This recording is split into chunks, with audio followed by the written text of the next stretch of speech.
menjelaskan tentang penyakit kolera. Yang pertama, definisi, ciri-ciri, gejala, penyebab, pengobatan, dan pencegahan. Kolera atau bisa disebut juga dengan Asiatic cholerae. Apa itu kolera? Kolera adalah penyakit infeksi serius yang biasanya menyebabkan diare parah dan dehidrasi. Penularan kolera umumnya berasal dari air yang tercemar bakteri Vibrio cholera.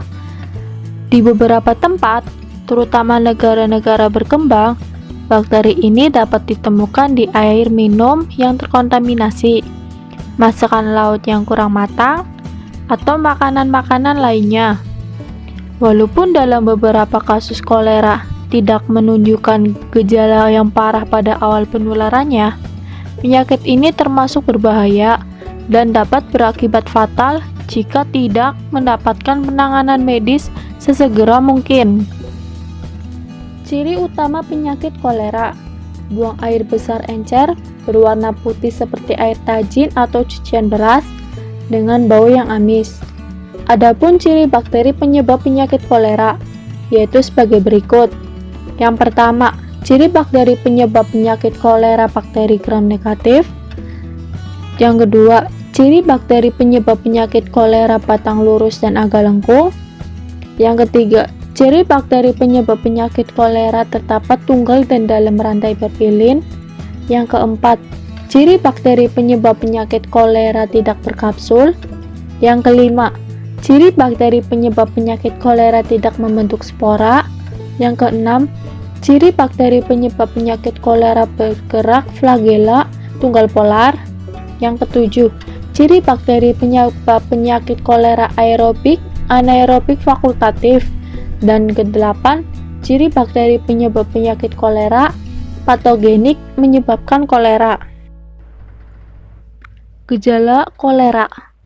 Infeksi kolera seringkali menunjukkan gejala ringan atau tanpa gejala sama sekali, tetapi terkadang dapat menimbulkan gejala berat.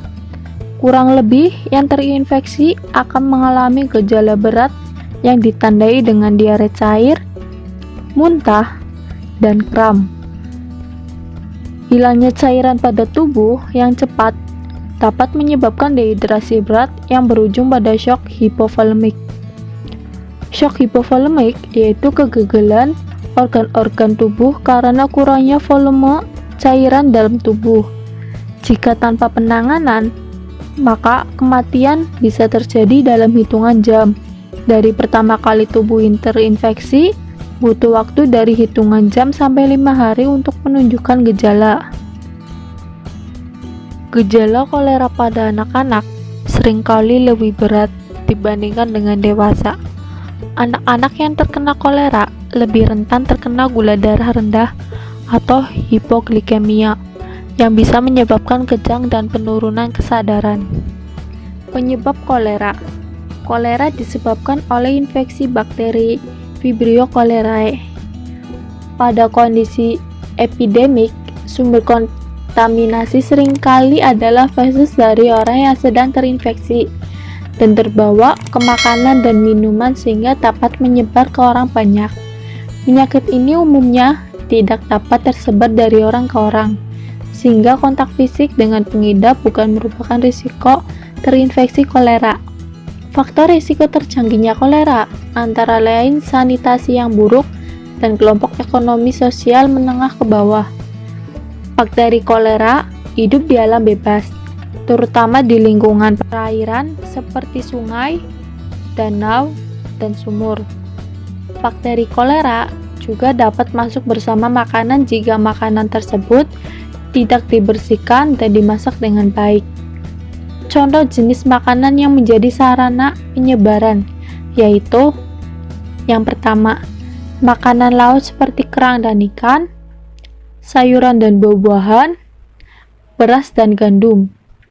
Namun, orang yang mengonsumsi makanan tersebut tidak langsung terkena penyakit kolera karena untuk membuat seseorang terkena penyakit kolera dibutuhkan bakteri kolera dalam jumlah yang banyak.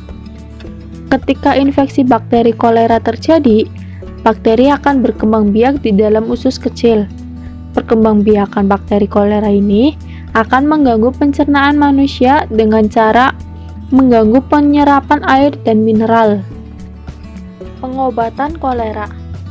Penanganan pertama jika menderita kolera adalah memperbanyak asupan cairan untuk mencegah dehidrasi akibat kolera. Sangat penting untuk segera menggantikan kehilangan cairan, garam, dan mineral dari tubuh. Bagi penderita yang mengalami dehidrasi berat, cairan akan diberikan melalui infus. Bila dehidrasi sudah diatasi, tujuan pengobatan selanjutnya adalah untuk menggantikan jumlah cairan yang hilang karena diare dan muntah.